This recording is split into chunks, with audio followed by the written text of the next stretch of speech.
구독, 좋아요, 알림 눌러주세요.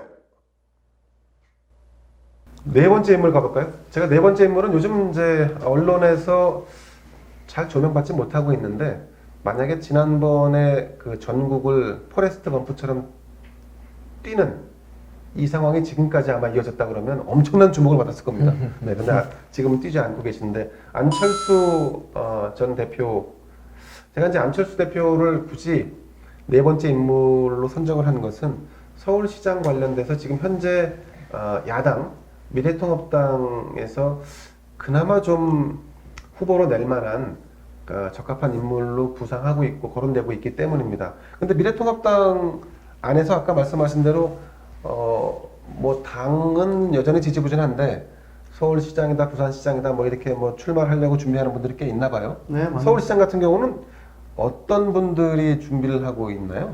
뭐 지금 언론상에서 나오는 얘기들에 의하면 여기 용산에서 어렵게 당선되신 권영세 의원님, 현직 권영세 의원, 네, 그리고 아쉽게 낙선하셨던 나경원 전 원내대표, 나경원, 그리고 강남 을에 다시 돌아오신 박진 의원, 박진 정도 얘기가 나오고 있는 상황이고요. 그 속에서 뭐 좀 새롭진 않네요. 제가 보기엔 그분들 중에 후보가 될 가능성은 제로라고 생각을 하고 있습니다. 제로요? 왜냐하면 그렇게 후보가 내서 그래도 1%는 있지 않을까요? 뭐 그렇게 본인들은 생각한다면 모르겠습니다만 하여튼 제가 보는 입장에선 그런데요. 네. 왜냐면 그런 분들, 그러니까 이미 식상해져 있는 인물을 내세우게 됐을 때 당선되기가 매우 어렵다라고 저는 생각이 들고요. 이런 국면에서도. 네네. 그래서 아마 안철수 대표나 또 새로운 사람, 뭐 홍정욱 전 의원이나 좀 가려져 있는 사람들, 국민들에게 좀 더 신뢰감을 예전에 줬던 분들을 중심으로 사람을 찾고 있는 것 같아요. 그 가운데 뭐 권은희 의원님께서 뭐 최근에 미래통합당과 함께 안 할 뭐 이유가 없다, 뭐 그렇죠. 이런 얘기도 네, 하시면서 맞아요. 네. 여러 시그널을 보내주시는데 궁극적으로 안 대표님께서는 이 서울시장보다는 대선에 훨씬 더 관심이 마음이 많다. 가져 있겠죠. 네. 그래서 안철수 대표님은 대선에 마음이 많이 가 있을 것 같고요. 시장보다 대선. 네, 그렇죠. 그래서 그렇지만 이 전체적으로 이 문재인 정권을 대항하기 위해서의 우리 범야권의 인재풀을 보자면 다음 서울시장으로 가장 적합한 분은 사실 당선 가능성으로 보았을 때 안철수 대표만큼 확실한 카드는 없다라고 저는 생각됩니다. 자, 미래통합당 당내에서도 좀 있어요, 후보가. 근데 뭐 우리 김성용 전 위원장 얘기로는 김용태 의원 얘기도 좀 나온다네요. 네. 네, 저는 김용태 그 전 총장 같은 경우에 뭐 요즘에 방송, 뭐 판도라 뭐 이런 것들을 통해서 젊은 층들에게 많이 이렇게 알려지고 있고 또 그렇군요. 미래통합당 의원 같지 않은 사람 순위에 아마 뽑히고 있는 것으로 제가 잘 알고 있습니다. 그래서 또 젊기도 하시고 또 그런 분들이 젊고 참신한 분, 또 그러면서도 중량감 있는 사람, 또 대권 후보급의 아주 센 사람, 이런 사람들이 치열한 경선을 통해서 컨벤션 효과를 일으켜서 반드시 서울시장을 탈환해 오기를 기대해 봅니다. 자, 원인을 제공한 측이 이제 민주당 측 인사이기 때문에 서울시장 선거가 내년 4월에 보궐이 있는데 그 상대적으로 야당이 유리할 것이다라고 하는 전망도 있습니다. 하지만 반대로 이 사안이 1년 뒤에 뭐 1년은 아닙니다만 한 8개월 뒤죠. 8개월 뒤에 사람들의 기억 속에서 상당 부분 지워져 있을 것이다. 그래서 결코 야당이 뭐 서울시장 자리를 되찾아온 뭐 아니면 확보하는 것이 생각보다 쉽지 않을 거다. 그러니까 이런 두 가지 주장이 엇갈리고 있는데 장평론가가 볼 때는 여당이 유리할까요? 야당이 유리할까요? 내년 4월 서울시장 선거. 서울시장은 여당이 유리하죠. 그렇죠. 이번 총선에서 여당이 앞서했는데 뭐 잘해서 이겼나요? 거기 뭐 여당이 뭐 지금 국회의원, 뭐 시의원, 또 구청장, 구의원 다 장악하고 있지 않습니까? 일단 야당에게 드리운 탄핵 이미지나 비호감 이미지가 아직까지 뿌리 깊은 것 같고 예. 기본적으로 서울은 야도라는 게 옛날에 더불어민주당이 야당 시절에 야도라고 네네. 불렸잖아요. 네네. 그리고 인구 지역이나 여러 가지 어떤 분포로 보게 되면 전반적으로 뭐 용산이나 강남 3구, 서초 일부 제외하면 대부분 다 더불어민주당에게 우세한 지역이라고 봐야 됩니다. 그렇죠. 그래서 아무리 박원순 시장의 이 성범죄 관련된 비위, 그로 인한 안타까운 선택, 네. 그것 때문에 치러지는 보궐이라 해도 여당에게 유리한 선거가 될 거고, 그래서 여당에서도 반드시 후보를 낼 거고요. 지금 뭐 박영선 장관 아니면 추미애 장관 정도로 네네네. 여성 후보로 이야기가 좁혀지는 것 같은데, 그렇죠. 박영선 장관이 내부적으로 굉장히 열심히 뛰고 있다는 이야기가 민주당에서 그래요? 들려오고 있고요. 우리 같은 경우는 사실 저는 거물급 주자가 나서야 된다, 뭐 맞는 말씀입니다만 예. 박원순 시장의 예를 보면 네. 박원순이 언제부터 거물이었습니까? 사실 5%짜리 후보였어요. 5%도 안 됐죠 사실. 네, 민주당 그 진보 시민사회 안에서야 뭐 참여연대 만들고 네, 네, 거물이었지만 대부분의 국민들이 박원순이 누군지도 몰랐습니다. 더군다나 이제 그게 이제 소위 비주류였지 않습니까? 네. 근데 안철수 그 당시에 이 전 대표, 지금 국민의당 네, 네. 대표가 양보하면서 뜬 거거든요. 그렇죠. 안철수가 만들어준 뭐 멍석을 깔아서 다 만들어줬죠. 그러면 보수 진영도 누군가를 만들어서 거물로 띄울 생각을 해야지.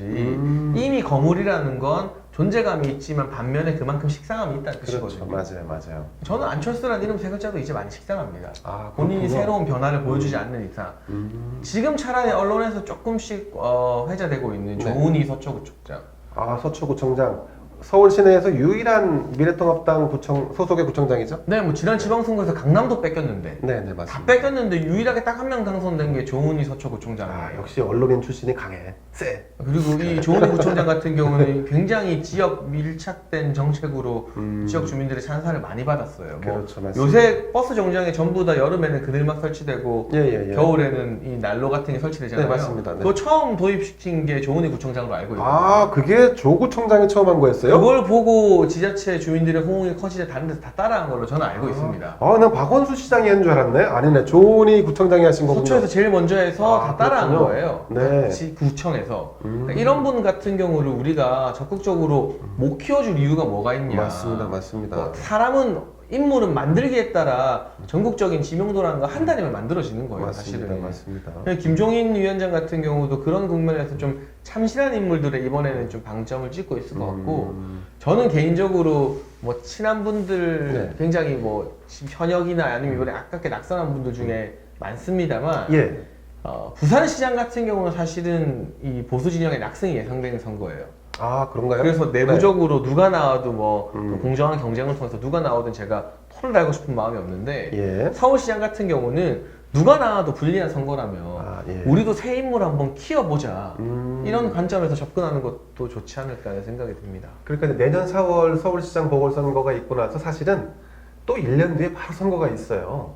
그러니까 이 선거로 당선되는 분은 1년짜리 서울시장을 하게 되는 거고 그 바로 뒤에 또 선거가 이어진다. 그 다음에 바로 이어진다는 측면에서 보면 그 미래통합당도 무언가 좀 당 내부에서 파워풀한 사람을 그냥 내주기보다는 도전할 수 있는 새로운 인물을 해서 이번에 안 되더라도 내년에 안 되더라도 그 후년에 다시 도전해서 이렇게 하면 사람을 키울 수는 있을 것 같아요. 왜냐하면 우리가 네. 지금 대선 주자 없다고 난리잖아요. 네네.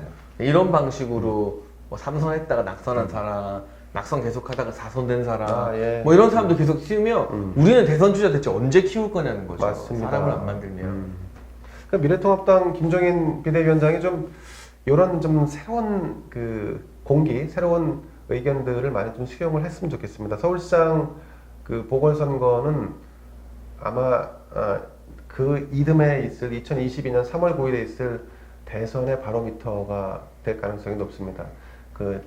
질 것 같다고 해서 구태의연한 사람을 공천하기보다는 질 수 있지만 길게 보고 대선까지 보는 이런 장기적 안목에서 인재들을 좀 키울 수 있는 중요한 타이밍이고 계기가 될 수 있다. 그 점을 좀 잘 새겼으면 좋겠습니다. 자, 오늘 네 번째 인물 안철수까지 했는데요. 안철수 얘기 정작 많이 못했습니다. 안철수가 다시 포레스트 검프처럼 뛰기 시작하면 그때는 나온다 이렇게 보시면 될 것 같고요. 자, 끝으로 우리 오늘 우정 출연해주신 장혜찬 평론가의 맺은 말 한번 듣고 끝낼까요? 뭐 오늘 이 여러 인물들에 대해서 김성영 위원장님 네. 또 김대현 위원장님과 함께 이야기를 많이 해봤는데 네.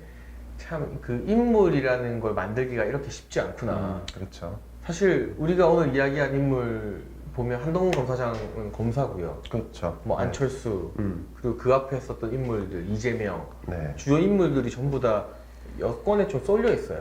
그러네요. 지금 그게 또 어쩔 수 없는 사실이기도 하고 네네. 그만큼 보수 야권에서 언론이나 국민들의 관심을 받는 인물이 부재한 상황인데 네.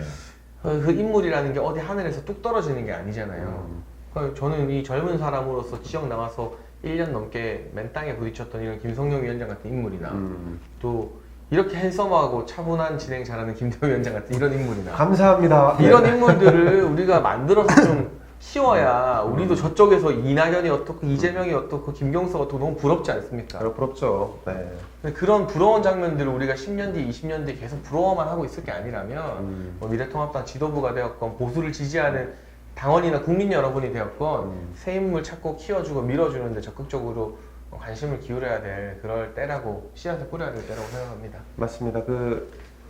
여러 방송 채널에서 패널로 등장하고 있는 장해찬, 그 성향 자체는 다소 보수에 가까운 성향을 가지고 계신 분인데, 이런 분들도 한번 그 서울시장 후보 선정을 위한 경선에 한번 뛰어들게 하면 어떨까요?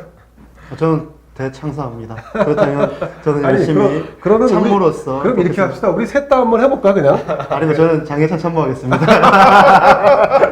그럼 부산시장에 나오고 싶습니다. 부산시장이요? 원래 부산이 부산 고향이- 출신이기 때문에. 자 그럼 장해찬은 부산으로 보내고 김성룡은 서울시장 보궐선거에 내보낼 수 있도록 강력히 추진해 보겠습니다. 감사합니다 여러분. 고맙습니다. 감사합니다. 감사합니다.